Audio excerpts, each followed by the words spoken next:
Microsoft ayaa sheegtay inay soo saartay software cusub oo leh adeegyo badan kaasoo muujinaya dunida dhabta. Windows 7 ayaa waxa uu leeyahay adeeg codka aad kula shaqayn karayso kombiyuutarkaaga, waxaana adeegga ka faa'iidaysan doona dadkii hore u isticmaalayay Windows 7 iyo 8. waxaa muuqata Microsoft inay ka boodeen nambarka 9 dadka haysta moobilada ayaa waxaa iyagana adeeg cusub loo soo kordhin doona bisha soo socota. ugu dambeyntii dadka kombiyuutarada leh ayaa filaya sanadka kala barkiisa in isbeddel kale ay arkaan. WhatsApp ayaa si kumeel gaar ah u joojisay dadkii isticmaalayay adeeggeeda WhatsApp Plus.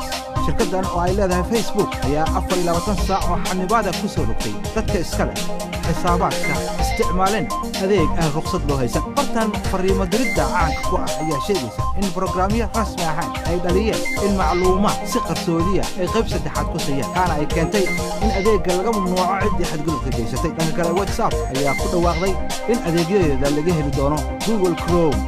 Google ayaa diiradda saaraysa in ay ka shaqayso meelo ka baxsan dhulka. shirkaddan caanka ku ah tiknoolajiyada ayaa toddobaadkan gacan ka geysatay ururinta $1 bilyan oo lagu maalgelinayo daahfurka hawada sare.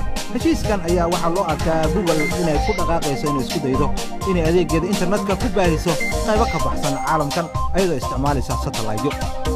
bir lagu sameeyay laser qoraal ayaa suurageliyay inay biyaha ku hakan waayaan. cilmi-baarayaal u dhashay waddanka Mareykanka ee ka shaqeeya jaamacadda Rochester ayaa bir ku qoray laser aanan ishu arki karin, taasoo dhalisay natiijada ah inay biyaha iska caabiso isla markaana isnadiifiso. waxaana laga yaabaa in walxaha loo caana ay waxtar ka yeelan doonaan in musqulaha mustaqbalka lagu dhiso.